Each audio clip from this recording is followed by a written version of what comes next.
On font-y parler à des.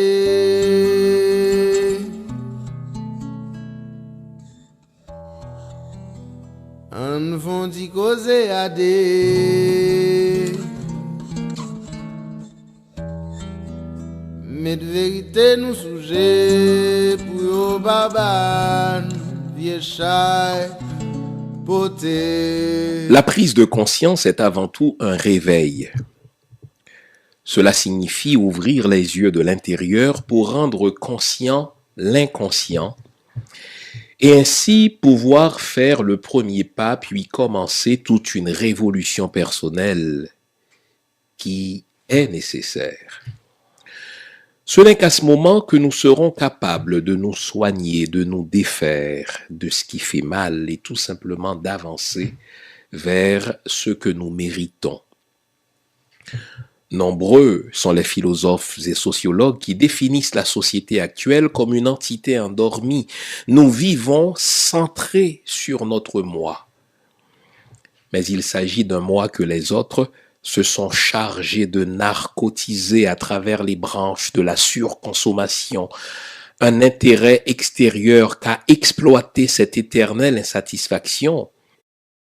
Et c'est pour cela que nous avons voulu atteindre beaucoup plus que nous avions déjà. Nous savons ce que nous sommes, mais nous ne savons pas encore ce que nous pouvons devenir. William Shakespeare. Bonjour mesdames, bonjour messieurs, bonjour le monde. Mise en onde de Junie l'image, caméra Winnie J, microphone le pasteur Jean-Fils Aimé. Comment allez-vous les amis? Content de vous retrouver ce dimanche matin pour une autre édition de l'émission Lumière sur le monde. Merci de votre intérêt de plus en plus accru à cette émission. Cela nous fait plaisir et nous stimule d'aller de l'avant dans cette mission, dans ce travail que nous nous sommes assignés. Je vous lance cette question qui sera en même temps le sujet du jour. Qu'y a-t-il de commun entre l'éducation, la religion et l'immigration? Je reprends. Qu'y a-t-il de commun entre l'éducation, la religion et l'immigration? Je vous laisse penser un tout petit peu.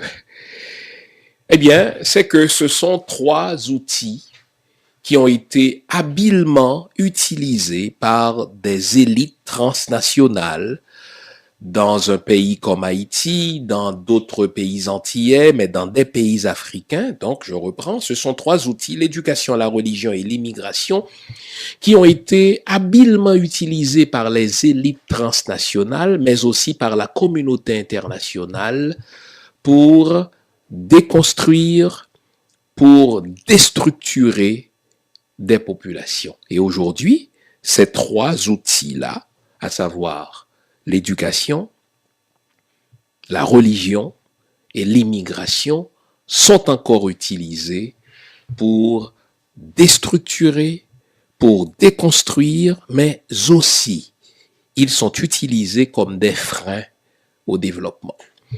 Au fond, s'il y a quelque chose auquel je veux attirer votre attention depuis un certain nombre de semaines, c'est que l'école est un outil idéologique qui peut être au service d'une nation ou qui peut être au service des ennemis de la nation. La religion n'est jamais non plus un discours neutre qui ne sert qu'à nous parler de l'au-delà.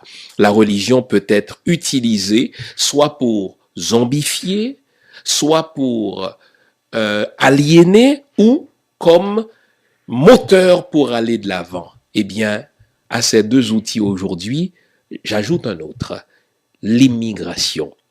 C'est un outil qui est utilisé par les pays du Nord pour déstructurer, pour déconstruire des populations des pays du Sud. On s'en parle après la pause que voici. Selon nos belles habitudes, je vais vous inviter à vous faire une belle tasse de thé, à vous faire une bonne tasse de café. Vous aurez besoin de toute votre attention. Vous aurez besoin, comme le texte nous invite à le faire, vous aurez besoin d'être réveillé, mais aussi d'être éveillé pour comprendre ce dont nous allons parler à l'émission d'aujourd'hui.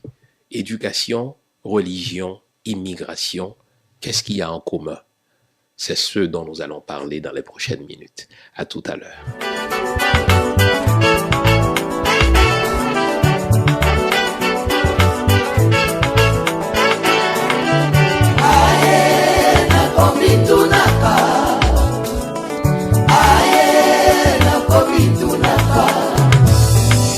Nzambe nakomitunaka o, Yawe nakomitunaka o, poso mwindo eutande wapi o, poso mwindo eutande wapi o, koko na biso ya kala ye nani ye, Yesu mwana Nzambe yende mondele, Adamu na Eva bango nde mindele, basantu nyonso bango nde mindele, mpona nini yo na mitunaka Nzambe nakomitunaka o, Yawe nakomitunaka o,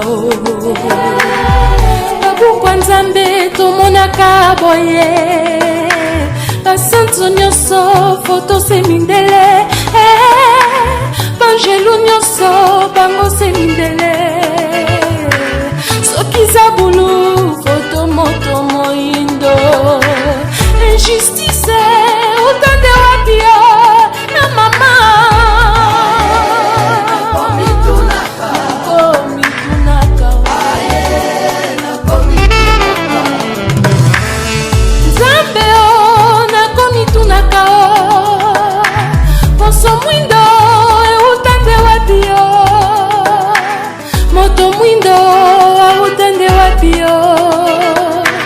banoko bakanga biso mayele boye, bikekwa bakoko bango baboyaka, kisa bakoko bango bandimaka te, kasi na ndako Nzambe biso tomonaka, tokosambela chapele na maboko, tokosambela bikeko bitondi ndako, kasi bikeko yango se mindele, mpona nini Nzambe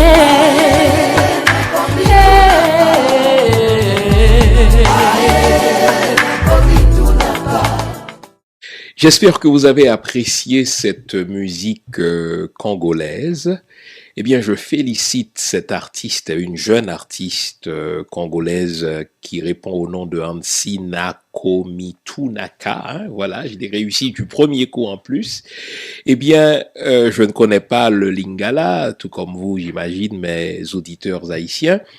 Eh bien, dans le lingala, dans la langue des Congolais, cette jeune artiste se pose un certain nombre de questions.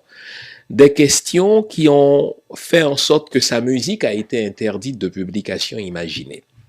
Elle a été élevée dans l'église, dans le christianisme, et à un moment donné, dans son cheminement, elle s'est posé la question, mais pourquoi toutes les images des saints et des saintes sont-elles blanches? Pourquoi le Jésus qu'on me présente ressemble plus à un Caucasien, à un Européen qu'à mes ancêtres? Pourquoi, au fait, n'est-ce pas, tout le langage religieux fait la promotion de la civilisation occidentale plutôt que de m'inviter à m'enraciner, à m'ancrer dans mes traditions ancestrales? Ce sont des questions qu'il faut se poser à un moment donné, car comme on l'a vu, le discours religieux n'est jamais un discours neutre. Il ne faut pas vous imaginer que parce que la religion vous parle de salut, parce que la religion vous parle de pardon, parce que la religion vous parle, n'est-ce pas, de fraternité, que ce discours-là n'est pas au service d'un certain groupe. Et à un moment donné, il faut se poser la question, qui est-ce que ce discours-là sert? Et quand on regarde autour de soi comme Haïtien, quand on regarde autour de soi comme Africain, quand on regarde, n'est-ce pas, autour de soi, tout simplement comme peuple traditionnellement non chrétien, on se dit, tiens, ce discours nous a été imposé pour nous déstructurer, il nous a été imposé pour supprimer tout simplement notre identité et il faut un retour à cette identité.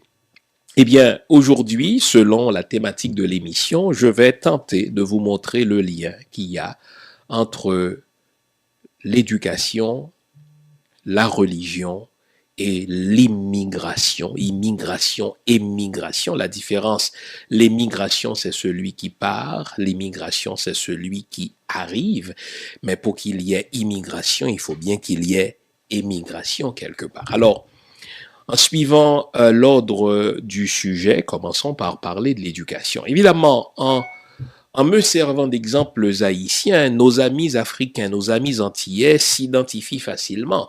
Je connais bien l'exemple d'Haïti parce que je connais le fait haïtien, je connais l'histoire d'Haïti, donc mes illustrations s'inspirent du fait haïtien, mais je me réjouis tellement du fait que les Africains s'identifient aussi à ce discours-là. Pour quelle raison? Parce que nos colons, nos maîtres, se sont servis précisément des mêmes outils, ce sont les mêmes tactiques de diversion pour nous garder dans le sous-développement, en sorte que choisir des exemples haïtiens revient à choisir des exemples antillais ou correspond à des exemples africains.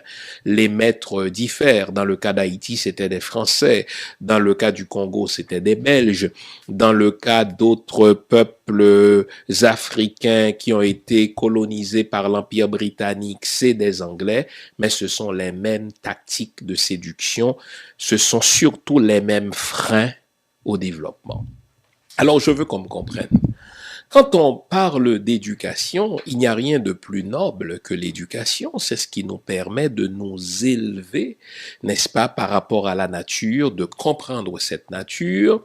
C'est ce qui nous permet justement de développer des habiletés pour influer sur l'environnement, pour influer sur la nature, en sorte que l'éducation est souhaitable.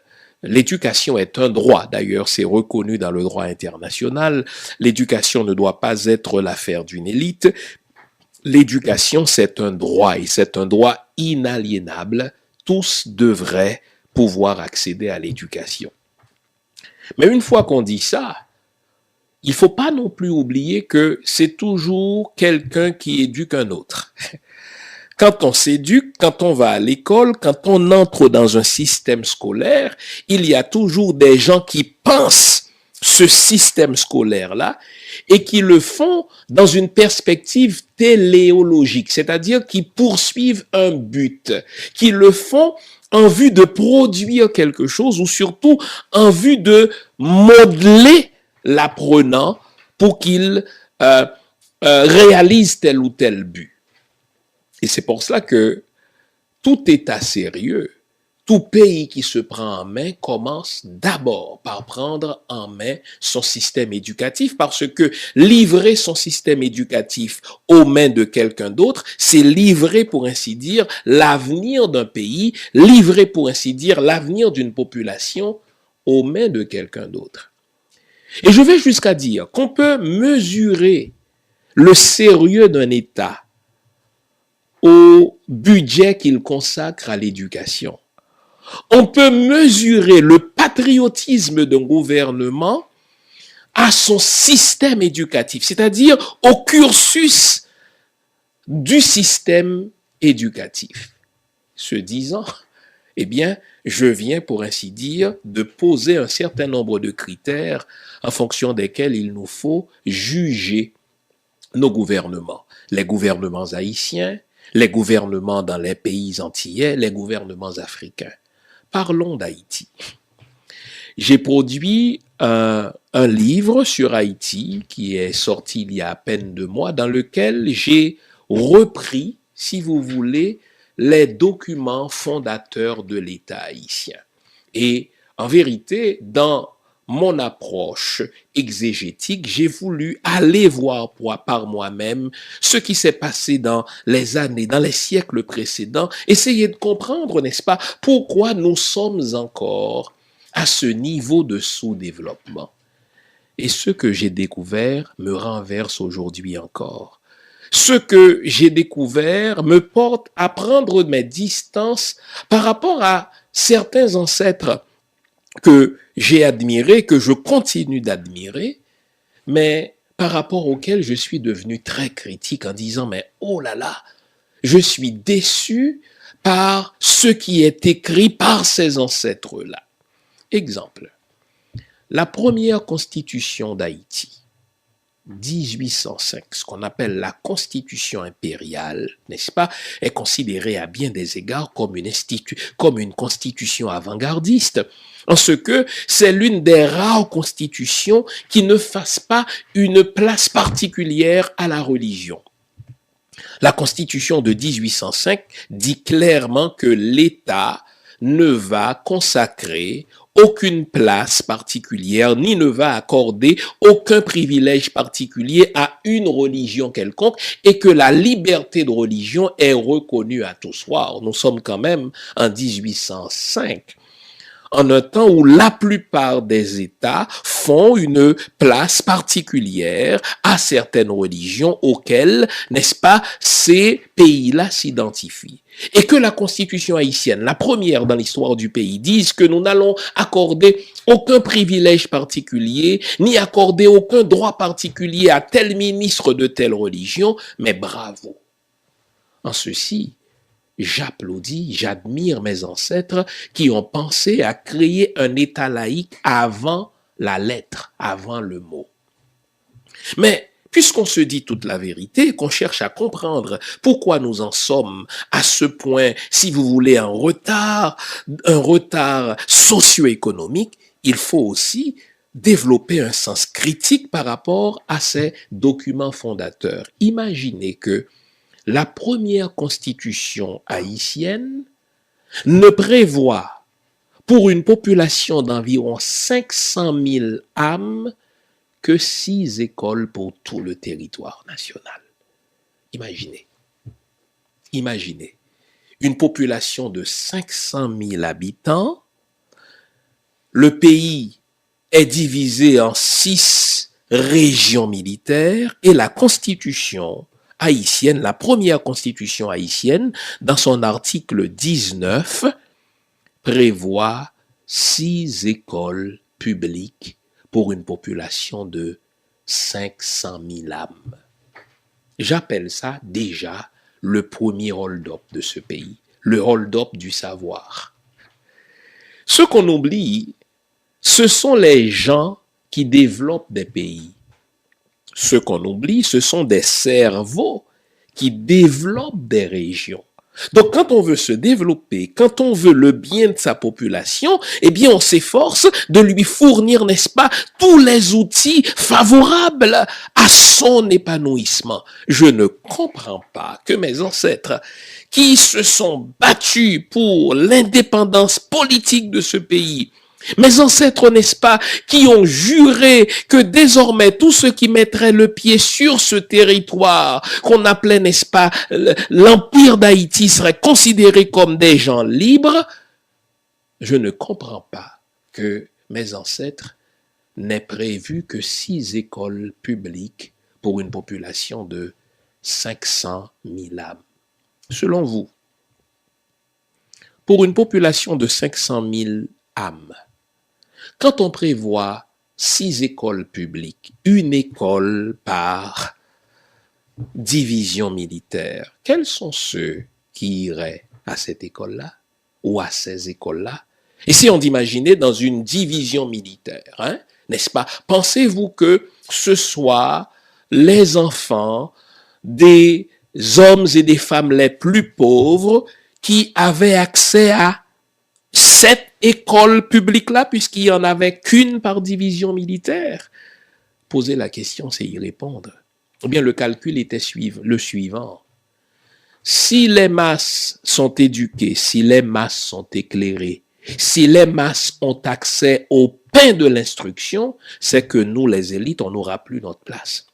Donc la seule façon de nous assurer de contrôler les masses, la seule façon de nous assurer de garder nos privilèges, c'est d'entretenir ce hold-up du savoir en mettant tous les freins possibles et imaginables, ou voire inimaginables, pour que cette masse taillable et corvéable à merci, comme dira l'autre, n'est-ce pas, quelques années plus tard, n'ait jamais accès à l'instruction, parce que démocratie, comme le dira un ténor Firmin, et démopédie vont ensemble.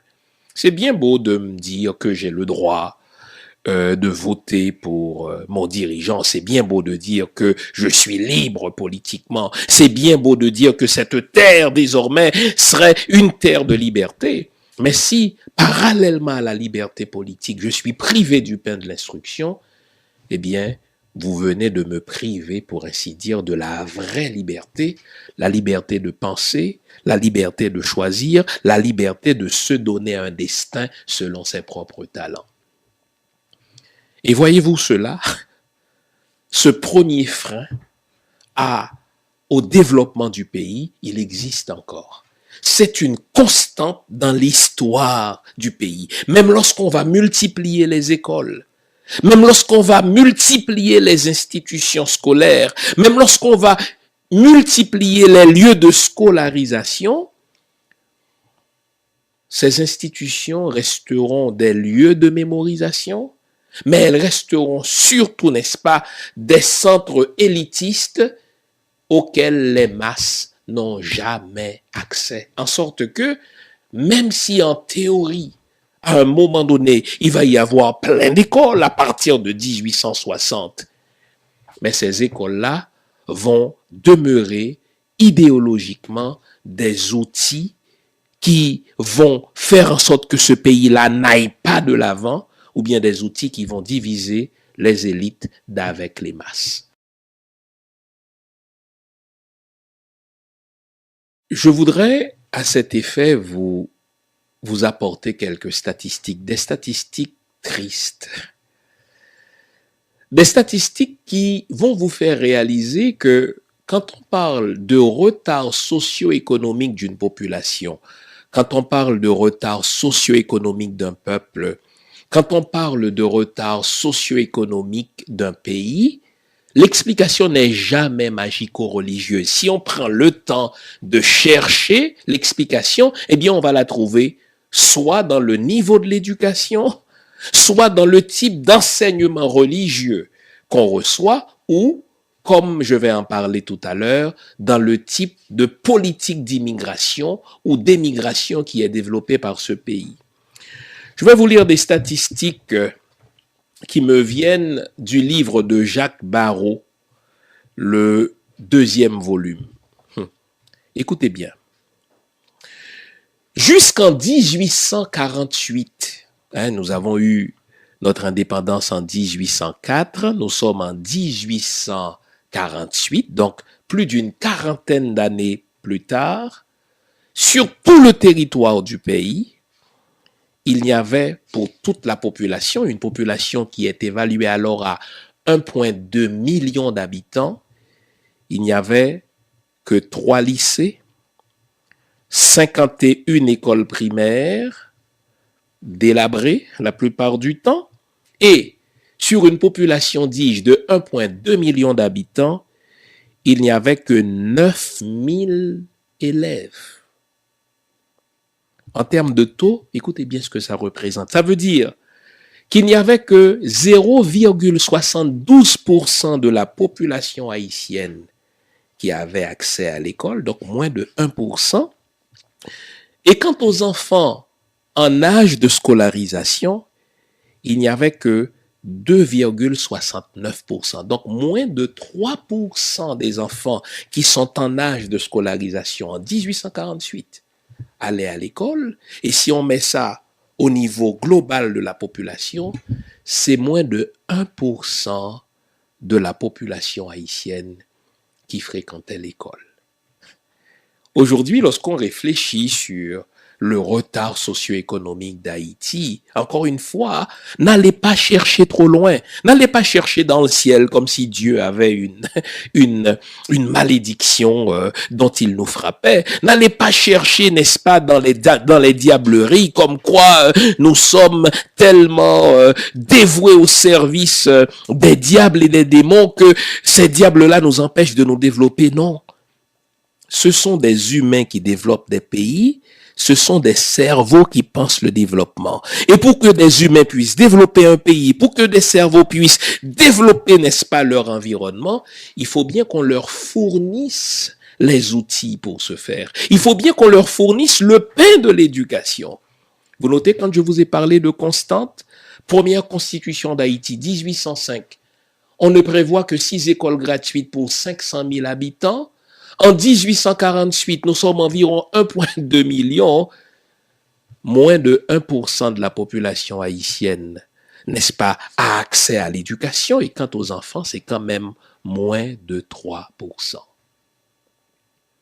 Vous me direz, bien sûr qu'à partir de 1860, avec la signature du Concordat, on va faire entrer des Bretons, nos ennemis, pas vrai? Des esclavagistes, des racistes, des gens qui sont contre la révolution parce qu'ils sont des monarchistes. Mais quelle école vont-ils nous donner? Ils vont nous donner une école par laquelle nous allons nous détester, une école par laquelle nous allons détester notre histoire, une école par laquelle nous allons détester notre culture, une école par laquelle nous allons détester notre langue, une école par laquelle nous allons nous détester, en sorte que le constat, il est unanime. L'école haïtienne prépare mieux l'haïtien à vivre à l'extérieur qu'à l'intérieur. Et pourtant, tout système d'éducation nationale vise à former des citoyens qui vont rester chez eux pour développer leur pays, pour développer leur nation, pour améliorer leur environnement. Et pourtant, dès le début, la tactique était claire, dès le début de notre histoire. Soit qu'on refuse le pain d'instruction à la population, ou alors si on lui donne ce pain d'instruction, ce sera au compte-gouttes. Et quand ce pain d'instruction vient finalement, c'est un outil d'aliénation qui nous habilite à vivre à l'extérieur plutôt qu'à l'intérieur. Et j'ai d'autres chiffres à vous lire aujourd'hui, des chiffres qui me viennent encore de Jacques Barrot. Après 69 ans de liberté, donc l'indépendance ayant été conquise ou acquise en 1804, 69 ans de liberté, donc après 69 ans, écoutez bien le constat. Il n'y a pas un seul ingénieur, pas un seul mécanicien, pas un seul architecte qui a été formé par l'école haïtienne. Écoutez bien là. C'est un verdict terrible. Après 69 ans de liberté, c'est-à-dire, vous n'avez qu'à faire le calcul, 1804 auquel on ajoute 69 ans après la conquête de notre indépendance, il n'y a pas eu un seul ingénieur, il n'y a pas eu un seul mécanicien, pas un seul architecte. On recevait une scolarisation très littéraire qui produisait une élite verbeuse. Une éducation qui ne sert pas à grand-chose, sinon qu'à des exercices de mémorisation. En 71, le sous-secrétaire d'État à l'éducation, l'équivalent d'un sous-ministre dans les termes d'aujourd'hui, Hubert de Ronceret, donc quelqu'un qui connaît le système éducatif haïtien, qui travaillait donc comme sous-secrétaire d'État à l'éducation, voici ce qu'il a dit en 71. L'éducation haïtienne s'est révélée un instrument d'aliénation, c'est-à-dire quelque chose qui vous rend étranger à vous-même, quelque chose qui vous rend étranger à votre patrie, quelque chose qui vous rend étranger à votre nation, quelque chose qui vous rend étranger au pays dans lequel vous vivez. C'est tout ça l'aliénation. Mais non seulement l'éducation haïtienne s'est-elle révélée un instrument d'aliénation, déclare Hubert de Ronceret, c'est un non-sens, dit-il. Parce que dans tout pays, l'éducation, nous permet, n'est-ce pas, de nous développer, l'éducation nous permet de nous réaliser, mais non, tandis qu'en Haïti, plus on forme des philosophes, plus on forme des gens littéraires, mais plus le pays s'enfonçait dans le sous-développement. Un non-sens, et il ajoute une négation pure et simple du développement. Donc vous notez que même s'il y a eu école, l'école servait à autre chose qu'au développement. Même s'il y a eu l'école, l'école servait à autre chose qu'à la construction de l'identité haïtienne.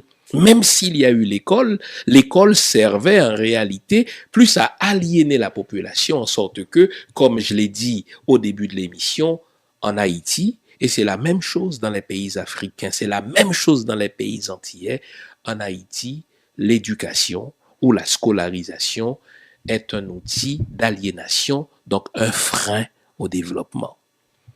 Qu'est-ce qu'il faut faire? Eh bien, il faut repenser cette éducation. On n'ira pas de l'avant si on ne repense pas notre système éducatif. On n'ira pas de l'avant aussi longtemps, n'est-ce pas, qu'on répète le schème, qu'on répète le paradigme de nos anciens maîtres, qui consiste à apprendre plein de choses par...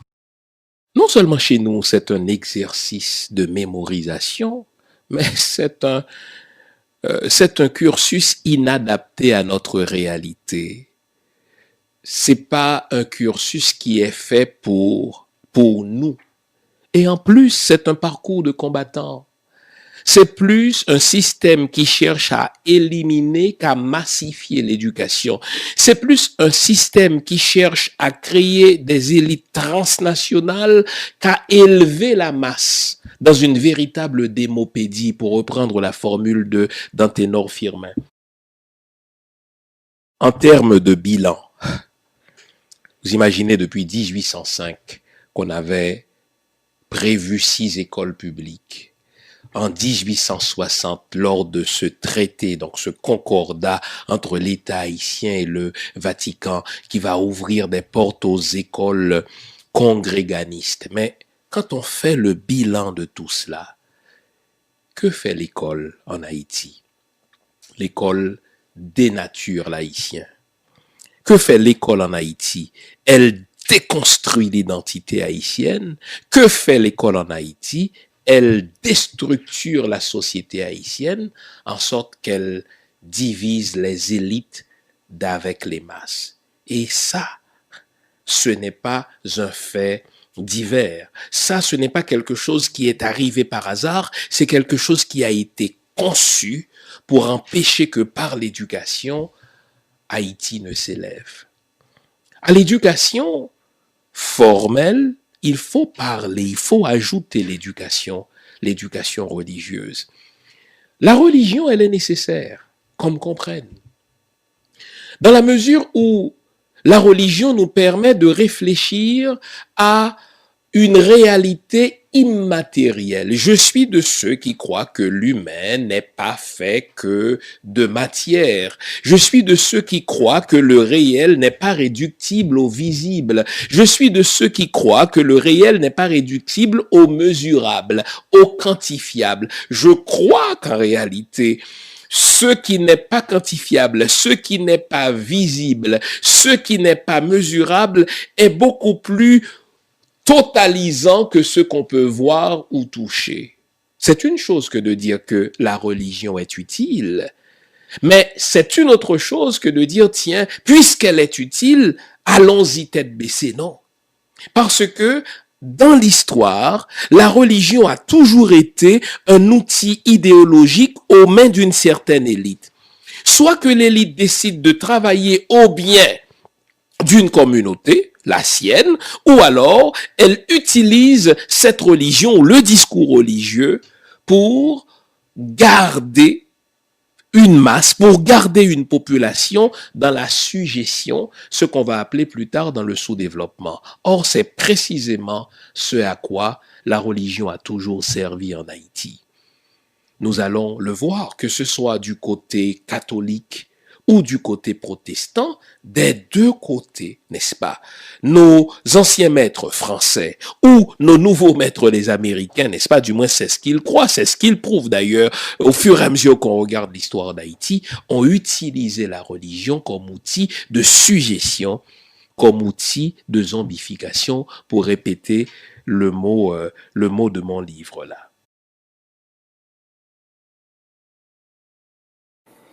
Là, je veux qu'on me comprenne. J'ai commencé par dire, en parlant de la religion, qu'elle peut être utile. Elle peut être utile à l'élévation de l'âme humaine. Elle peut être utile à la réflexion sur une réalité immatérielle. Et elle peut même être utile dans la construction d'un certain discours de développement.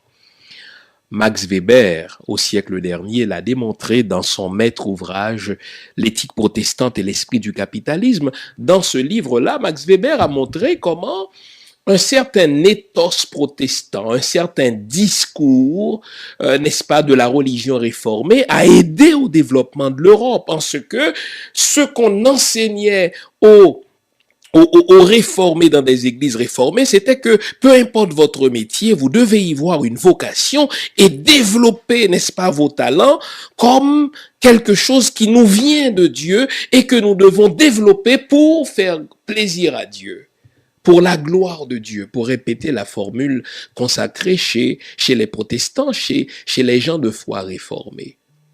Mais ce n'est pas ce discours-là qu'on a enseigné aux Haïtiens. Ce n'est pas ce discours religieux-là qu'on a enseigné aux Africains. Ce n'est pas ce discours-là qu'on a tenu, n'est-ce pas, aux anciens esclaves, ni à leurs descendants. Qu'est-ce qu'on leur a prêché? On leur a prêché une coupure, au contraire, entre le religieux et le social. On leur a dit, écoutez, vous pouvez vous résigner ici-bas, dans votre misère, vous pouvez vous consoler de votre pauvreté à l'idée qu'un jour vous aurez quelque chose de plus grand dans le paradis.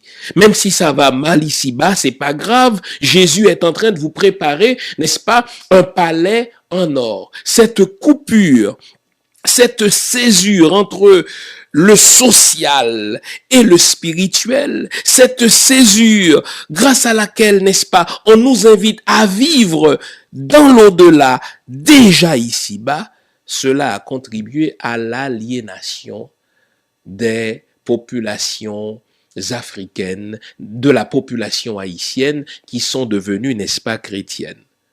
Les sociologues de la religion nous disent que la manière dont on nous a prêché, dont on nous a formés religieusement, c'est tout simplement pour produire en nous un exil intérieur, pour produire en nous une fuite. Et d'ailleurs, cela laisse des traces. Lorsqu'un Haïtien passe du catholicisme au protestantisme, on dit en créole, il entre dans le protestantisme, il rentre dans le protestant. C'est comme si la religion devient une fuite en avant, une façon de fuir la réalité car elle est infernale, une façon de s'aliéner, quoi. Eh bien, la religion aussi, dans la manière dont elle nous a été enseignée en Haïti, constitue un frein à notre développement parce que c'est un exil. Elle nous invite à vivre l'au-delà dans l'ici-bas. Parce que c'est une religion étrangère. Le père Gérard Bissint a signé un excellent article qui a pour titre « Catholicisme et indigénisme religieux » dans un livre qui est apparu en 1956 et qui a pour titre « Des prêtres noirs s'interrogent ». Voici ce qu'il dit, le père Bissint. Le catholicisme n'est chez l'haïtien qu'une façade et un masque. Le catholicisme, religion apportée par les Blancs, c'est toujours le père Bissint qui parle, est pour le paysan noir une belle chose. Une chose romantiquement belle, un vêtement de fête. Mais cette belle chose, romantiquement belle, ne peut entrer en contact avec sa vie terne ou sombre, avec sa terre sale, avec sa peau noire. Cette chose romantiquement belle, il la réserve pour l'extérieur, pour la superficie de son âme. intérieurement, il s'attache à ces rites vaudous élaborés par ses ancêtres et qui le suivent dans toute son existence et qui lui sont tellement accessibles et qui répondent si bien à sa mystique noire. Imaginez ce que ce constat nous dit.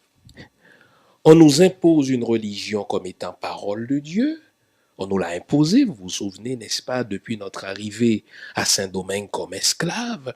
Et même après notre indépendance, dans les divers traités que nous avons signés, soit avec l'Église catholique, soit avec la France, eh bien, des missionnaires sont arrivés en masse pour nous évangéliser dans la religion des gens civilisés. Mais selon le constat du Père Bicinte lui-même, il est prêtre catholique, et là nous sommes déjà dans les années 50, il dit, écoutez, c'est une chose belle, une chose romantiquement belle, mais c'est une chose qui ne colle pas à notre réalité, en sorte que nous vivons un exil à l'intérieur de notre propre pays. Nous vivons un exil dans notre propre âme parce que on nous impose quelque chose qui est la chose des gens civilisés, mais cette chose des gens civilisés ne colle pas à notre réel à nous. Et nous vivons toujours dans cette ambivalence, nous vivons toujours dans cette dichotomie, nous vivons toujours dans ce bovarisme, pour reprendre l'expression de Price Mars. Puisque ce discours religieux sert à nous exiler, finalement, le discours religieux sert de frein à notre épanouissement. Le discours religieux sert de frein à notre épanouissement. Il sert de frein, ce discours religieux, au démarrage du pays.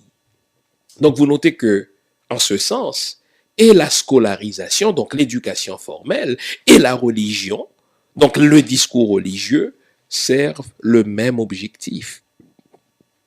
Et là non plus, ce n'est pas le fait du hasard.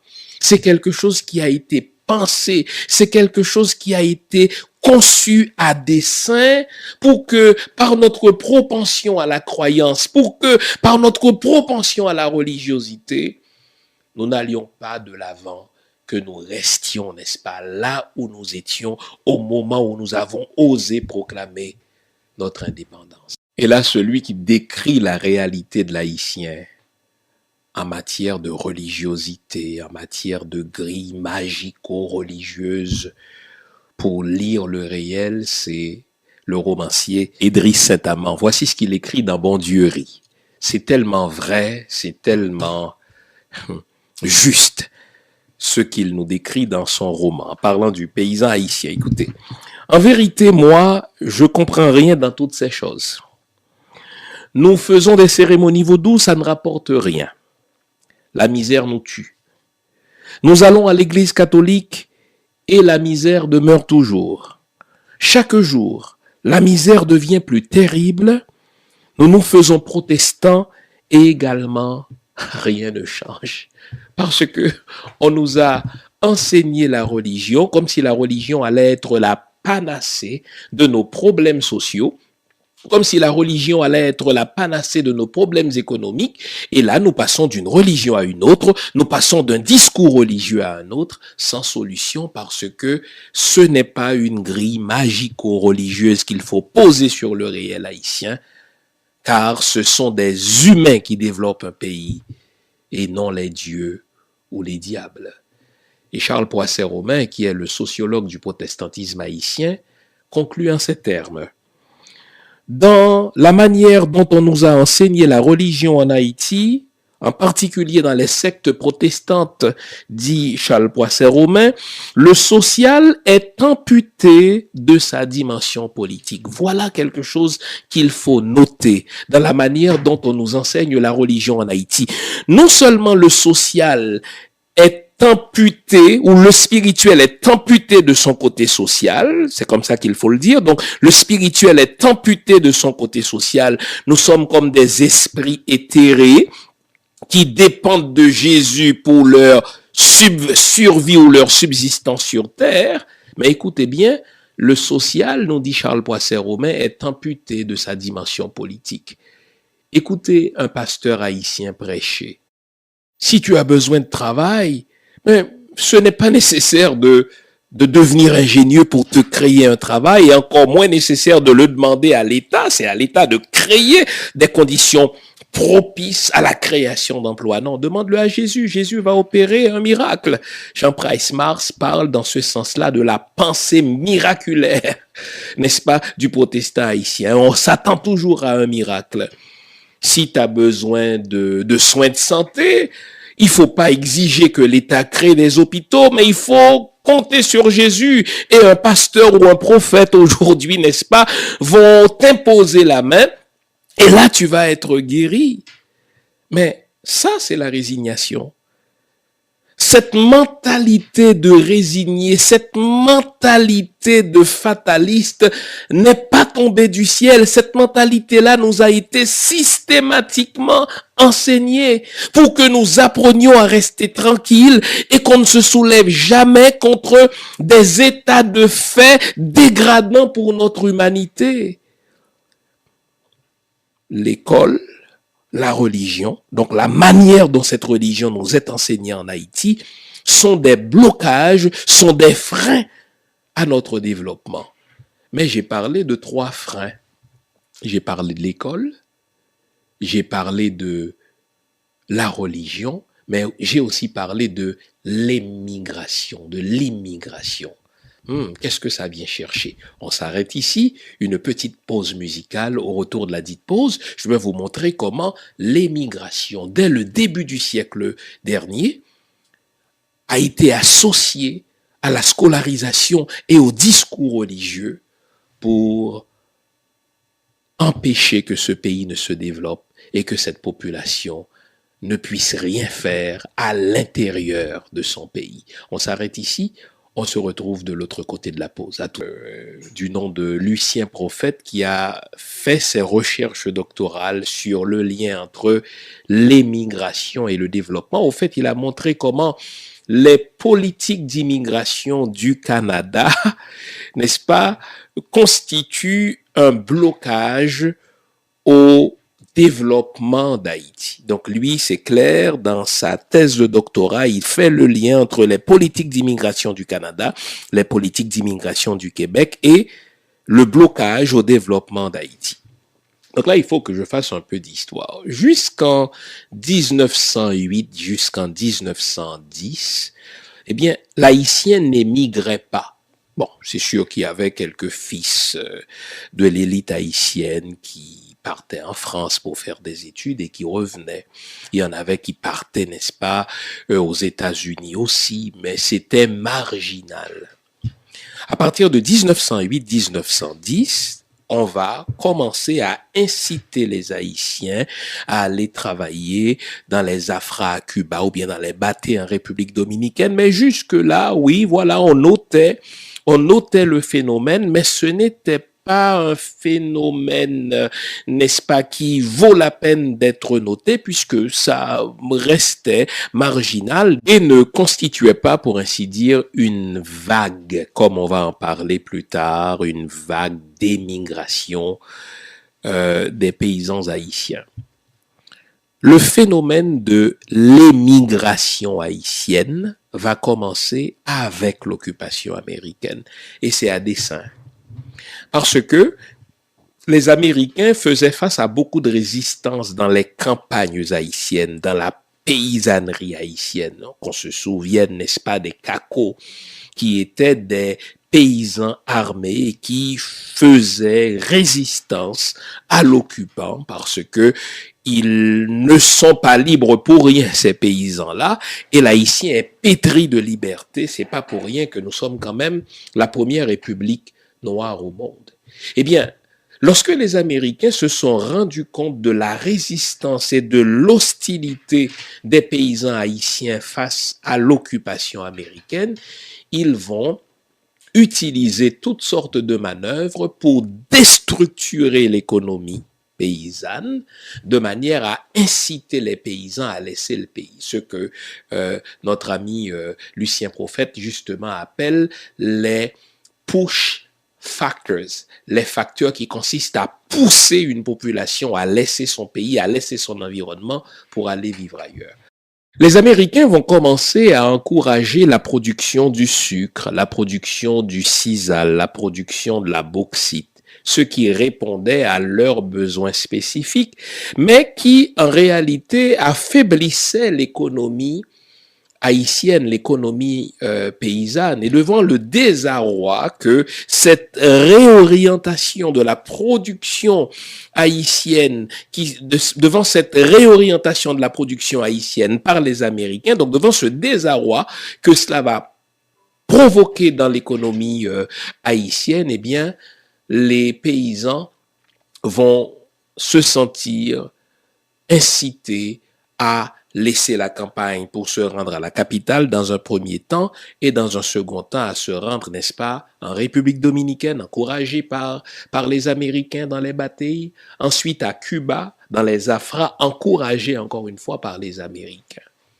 Et ce qu'on découvre, et là encore c'est Jacques Barrot qui en parle, c'est que les Américains ont dit désormais, écoutez-moi bien, on va utiliser la population haïtienne comme une main-d'œuvre vile pour les pays de la région, les pays de la Caraïbe. C'est ainsi donc que tout de suite après cette occupation américaine et même pendant, on va retrouver des Haïtiens, je l'ai dit, en République dominicaine, à Cuba, mais on va les retrouver aussi dans les autres pays de la région caraïbéenne, n'est-ce pas? Et une fois qu'on n'a plus besoin de cette main-d'œuvre non qualifiée dans la région antillaise ou bien dans les régions environnantes, on va désormais aller chercher la main-d'œuvre qualifiée auprès de la population haïtienne pour les pays industrialisés.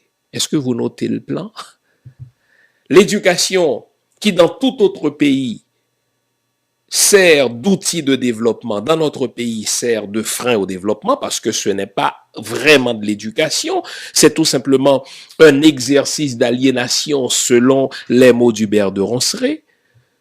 Le discours religieux qui peut être utile, n'est-ce pas, à l'élévation de l'âme pourvu qu'elle ne coupe pas de la réalité sociale, pourvu qu'elle ne coupe pas de la réalité politique, eh bien en Haïti, elle sert justement à nous zombifier, à nous résigner et à nous faire vivre l'au-delà dans l'ici-bas, tandis que l'immigration, elle, va être utilisée pour déstructurer l'économie haïtienne, pour déstructurer la population haïtienne et pour porter cette population à servir les autres plutôt qu'à se servir elle-même. Et ça, encore une fois, c'est la politique du département d'État vis-à-vis des Haïtiens. Les Haïtiens doivent servir de main-d'œuvre aux pays des régions environnantes. Et quant aux pays industrialisés, une fois qu'on a besoin de main-d'œuvre qualifiée, de cadres qualifiés, c'est aussi en Haïti qu'on va les chercher.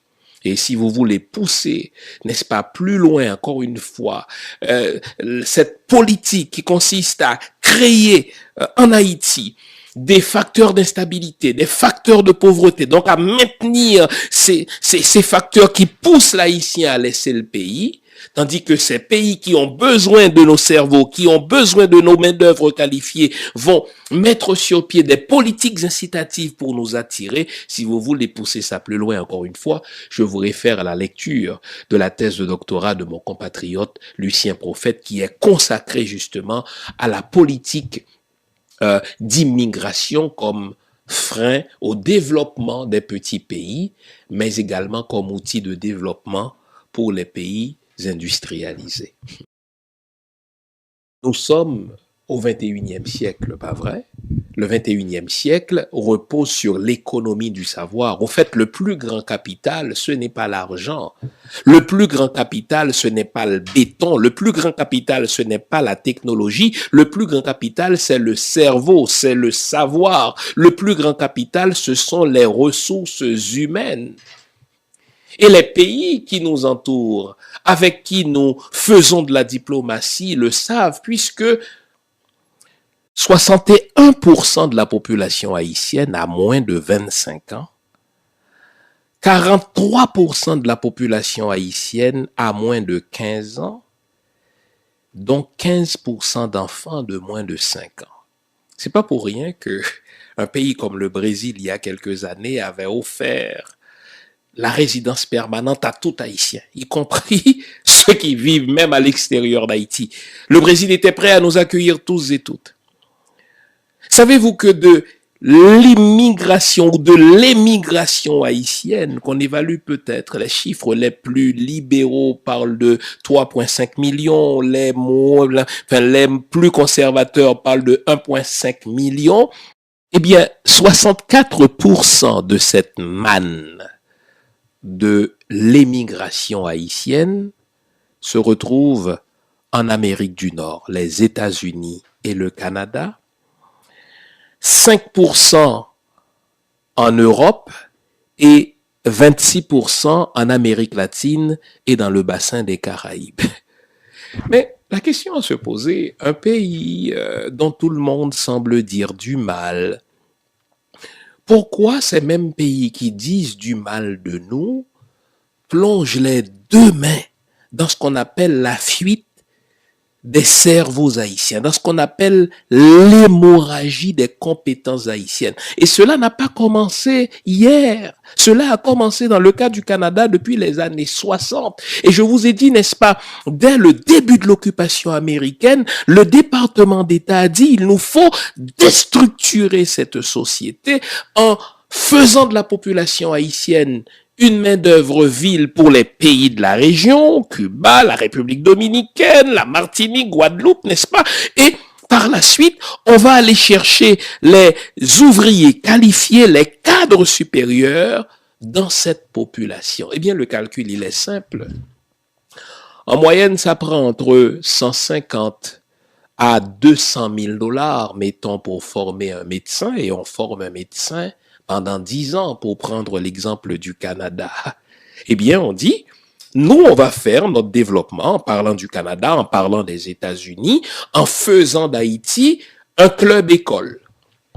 On laisse Haïti, qui est un pays pauvre, un pays dont le PIB est très faible, un pays dont, n'est-ce pas, la politique est instable. On va laisser Haïti former ses médecins et sitôt qu'ils sont formés, on va les attirer, ce qu'on appelle les pull factors, les facteurs d'attraction, on va les attirer chez nous pour qu'ils viennent travailler chez nous sans que nous, on ait dépensé un sou dans leur formation.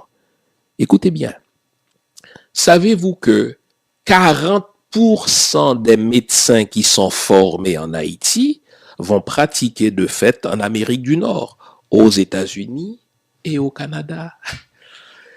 On ne peut faire de développement qu'avec des cerveaux. On ne peut faire de développement qu'avec des ressources humaines. Et les pays amis d'Haïti, qui sont soi-disant préoccupés par notre développement, le savent ça. Ils peuvent bien prétendre être racistes, mais ils savent que l'intelligence n'a pas de couleur. Ils peuvent prétendre être développés, mais ils savent que le talent, lui, il ne respecte pas les régions. Le talent naît là où il veut naître. Alors, ils font un calcul très mesquin. On va laisser les pays pauvres former eux-mêmes leurs cadres, et une fois formés, on va les attirer par les fameux pull factors, et on va s'assurer ainsi que ces pays-là ne sortent jamais du sous-développement. Vous me direz, ah oui, mais écoutez, c'est sotte qui baille, c'est imbécile qui t'apprend. Hein? En bon français, écoutez, c'est à nous de nous assurer de garder nos cadres. Il ne faut pas reprocher aux pays développés de les attirer dans leurs frontières. Faux. Pour comprendre la question de l'immigration, et encore une fois, je réfère à la thèse de mon bon ami Lucien Prophète, il faut comprendre, si vous voulez, le jeu de vase communicant entre les push factors et les pull factors. Au fait, pourquoi les cadres ne peuvent-ils pas rester dans un pays africain? Pourquoi ceux qui sont formés ne restent-ils pas en Haïti? À cause de la pauvreté, à cause de l'instabilité politique, à cause d'autres facteurs humains. Mais vous allez voir, même dans ces facteurs d'instabilité, même dans ces facteurs de pauvreté, ces pays dits amis sont très présents. Ils sont présents pour nous imposer des candidats qui n'ont jamais été élus, Ils sont présents pour nourrir l'instabilité politique. Ils sont présents, n'est-ce pas, pour nous forcer à libéraliser nos frontières, pour nous forcer, n'est-ce pas, à laisser entrer leurs produits à eux. Et en laissant entrer leurs produits à eux, qu'on le veuille ou non, cela fait mal à notre économie. Et au bout du compte, ceux qui sont formés se disent, mais je ne peux pas mener une vie décente avec ma famille dans des conditions de pauvreté. Et c'est le cas non seulement pour nos médecins, c'est le cas pour nos enseignants. Je vous ai dit qu'on ne peut faire du développement sans l'éducation, mais une vraie éducation, pas seulement la scolarisation ou la mémorisation, mais sans l'éducation. Mais tous les experts dans les sciences de l'éducation, tous les experts haïtiens dans les sciences de l'éducation se retrouvent aujourd'hui au Canada ou aux États-Unis. Alors vous réalisez que sous prétexte qu'on nous aide en ouvrant les frontières à nos cadres, on est en train de faire du développement avec les ressources haïtiennes formées par les Haïtiens. Et ce à quoi je veux vous sensibiliser, encore une fois, c'est que le développement et le sous-développement ne s'expliquent ni par des bondieuseries, ni par des diableries, ça s'explique par des facteurs proprement humains. Que faire? Puisque je vous ai montré le lien d'association entre l'éducation, le discours religieux et les migrations, eh bien, si on veut se développer, on doit reprendre le contrôle de ces trois outils-là. On doit avoir un système d'éducation proprement haïtien. On n'a jamais eu, on a eu des écoles en Haïti, mais le système national d'éducation haïtien, on n'a pas eu. Il est encore à faire, nous devons le construire. Deux, nous devons veiller, n'est-ce pas, à la manière dont le discours religieux est diffusé en Haïti parce que ça a un impact direct sur le comportement de la population. Je ne suis pas le premier à en parler. Max Weber montre qu'il y a un lien entre le discours religieux et l'éthos du citoyen. Qu'est-ce qu'on produit comme citoyen s'explique par ce qu'on reçoit comme parole de Dieu, entre guillemets. Mais on n'arrivera jamais à faire du développement aussi longtemps que les pays dits avancés se servent de nous comme leur club école, c'est-à-dire qu'ils nous laissent préparer nos cadres et qu'ils viennent ensuite piger dans cette caisse à bon marché de grands cerveaux. Que faire? J'ai un exemple en tête, l'exemple de l'État d'Israël. Vous savez que la diaspora juive a duré beaucoup plus longtemps que la diaspora haïtienne. Au fond, dès le 6e siècle avant Jésus-Christ, la population juive était dispersée un peu partout à la face du globe. Quand on dit un peu partout à la face du globe, il n'y a pas une seule région au monde qui n'ait pas eu son lot de ressortissants juifs. D'ailleurs, le mot diaspora est coextensive à la répartition des ressortissants juifs de par le monde. Et cela va durer ainsi jusqu'au 19e siècle, quand pour la première fois un certain juif du nom de Theodoro Herz va commencer par dire aux juifs: nous sommes si bien établis à l'étranger qu'il ne nous reste rien en commun que l'oppression que nous subissons en tant que juifs. Et si nous allions nous construire notre propre pays? Imaginez, c'était au 19e siècle. Et quand vous vous rappelez que la nation d'Israël a été reconnue par les Nations Unies en 1948, ça veut dire qu'il s'est passé un certain temps avant que les Juifs du monde entier aient pris conscience du fait que eux aussi ont droit à un pays. Et ils ont fait pression sur l'Empire britannique. N'oublions pas que depuis la Première Guerre mondiale, eh bien, la Palestine était sous protectorat anglais. Et les Anglais, dans un premier temps, ne voulaient pas d'un État juif indépendant. Eh bien, ils se sont imposés. Qu'est-ce qu'ils ont fait, les Juifs? Ils ont utilisé le fait de leur diaspora à l'avantage de leur projet national. Eh bien, c'est ce que nous devons faire aussi, nous, les Haïtiens. Les Américains ont cru être très intelligents en se disant: nous allons utiliser la population haïtienne comme main-d'œuvre ville pour les régions environnantes et aller chercher leurs cadres comme main-d'œuvre qualifiée pour nos pays industrialisés. Fine. Notre diaspora date déjà d'une centaine d'années, puisque, comme je l'ai dit, ça a commencé dans les années 1908-1910. Maintenant que nous sommes installés à l'étranger et que nous avons acquis, n'est-ce pas, de l'expérience du travail, que nous sommes allés chercher, n'est-ce pas, des compétences dans ces pays industrialisés, que diriez-vous si nous faisions comme les Juifs? Si nous décidions, par exemple, de prendre les pays occidentaux à leur propre jeu. Ils ont puisé dans nos ressources pour faire leur développement. Ils ont puisé dans nos ressources pour élargir leur économie du savoir. Maintenant que nous sommes bien établis chez eux, on peut faire comme les Juifs. Institutionnaliser notre diaspora, établir de véritables liens économiques, des liens de transmission de savoir et de connaissances avec notre pays d'origine pour faire sortir ce pays du marasme dans lequel il se trouve. Ce n'est pas la mer à boire. Nous sommes, selon les chiffres les plus conservateurs, 1,5, 2,5 millions de ressortissants haïtiens dans divers pays, dont 64% d'entre nous se retrouvent, n'est-ce pas, en Amérique du Nord.